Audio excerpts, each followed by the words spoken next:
Alright, if you guys follow me on the other social media, you already know I have a hard time, or had a hard time, finding tires. At least the 295, 30, 18 in R888s.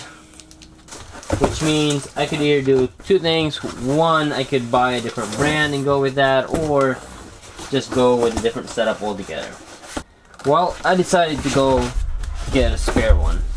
This is an AR1 225/40 ZR18. Now this is actually meant to go on my spare wheel. So currently, this is the one I have on, which are some snow tires. I don't know how old it is. They're not in very good condition, so I'm not really, or I don't feel too comfortable driving those around too much. These are meant to go on that while I go figure out how to get a new setup for that, or maybe even just change that altogether.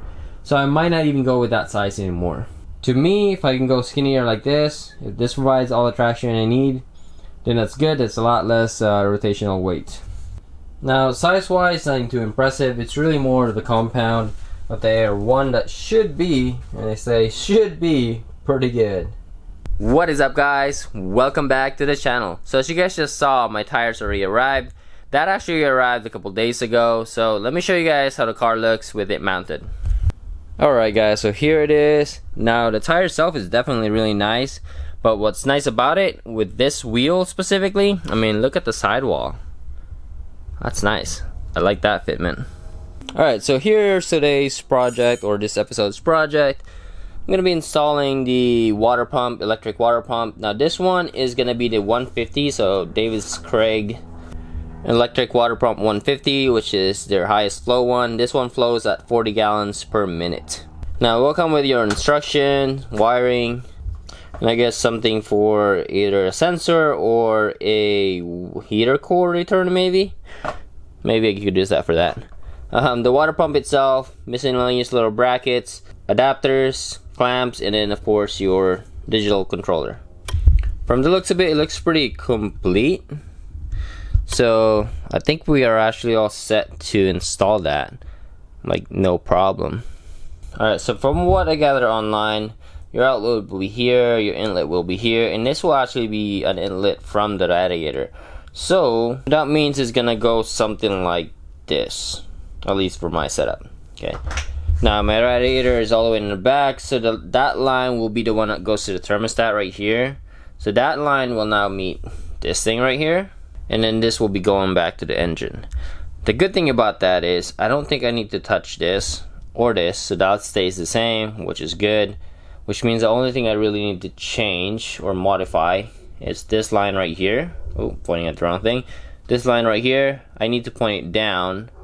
That way I could actually have a fitting there, or a radiator hose or line or something. I'm not sure how I'm going to do that just yet.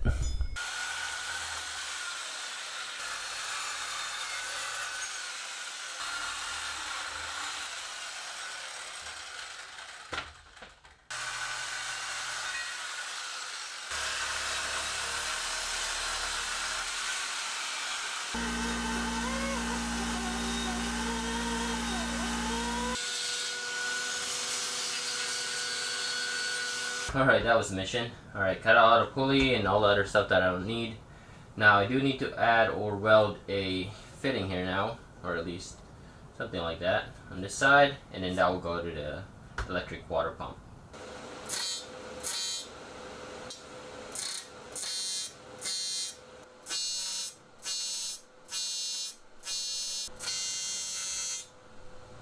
Alright guys, so here's the new water pump manifold routing. Now I could have just bought one of those kits that you put on top right here, or on top of this right here, and then it would have its own in and out. But that one's kind of pricey, so I went with the modified route, and it should function just the same. The downside, of course, is I did have to fabricate everything here, which, you know, I could do it, so why not? Now as an added bonus, because I cut this side and I didn't have to do anything here, I'm gonna be able to reuse my old radiator hose.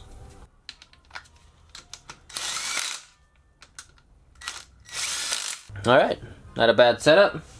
Alright, so I'm going to go ahead and take care of the front ones right here, because I know this is going to be pretty much the same.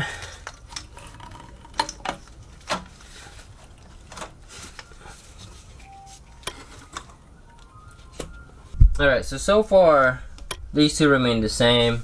This one right here, the return, I should be able to just turn this pump right here and then it should fit right there. The last one that I need to do is the heater hose, which is right here. It's hard to see, but right now it's being routed in the bottom. It goes under this hose right there. So what I'm thinking is if I back it up a little bit and then put it on top, I should be able to just make it fit right here without adding new hoses.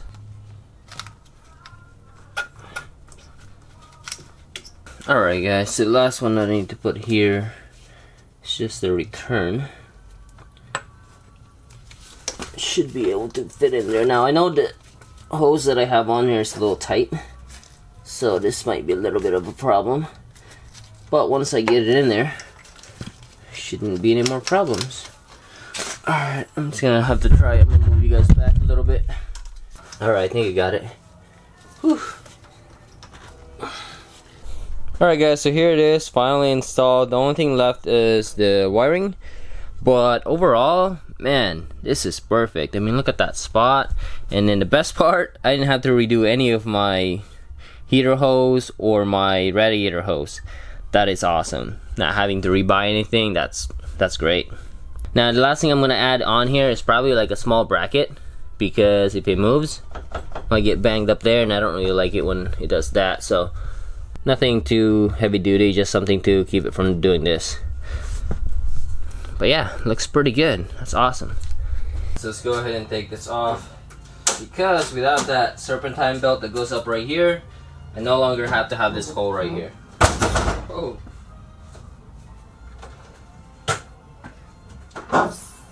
So let's go ahead and take this off. Now because I cut this section out right here, I did have to buy a new one. I think it's like 30 bucks on eBay, so not too expensive. Hopefully I didn't cut this thing too far where I can't clip this on, but we'll find out. Feels a little bit off. It's definitely not as good as the factory one. As you can see, it's a little bit loose. It's probably also because I clipped some, or I grinded out some stuff, but better than nothing. Alright, now let's put this on.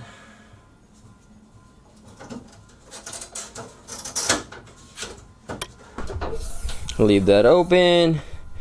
Alright, so let's see, what else can we do here? What I need to do is actually bleed the system to make sure everything is good. But I kind of want to do that outside, I don't want to do it inside. I don't want to spill everywhere, and then, yeah. So, let's see. Everything is connected, all good. I wonder where I need to put my temp though. Guys, so that is going to be it for this episode. I'm going to finish up the wiring tomorrow. And I'm kind of considering whether or not I want to put my backup turbo to replace that one right there. And then see, or go for a drive and see how it feels. We'll see. Thank you guys for watching, and I'll see you guys next time.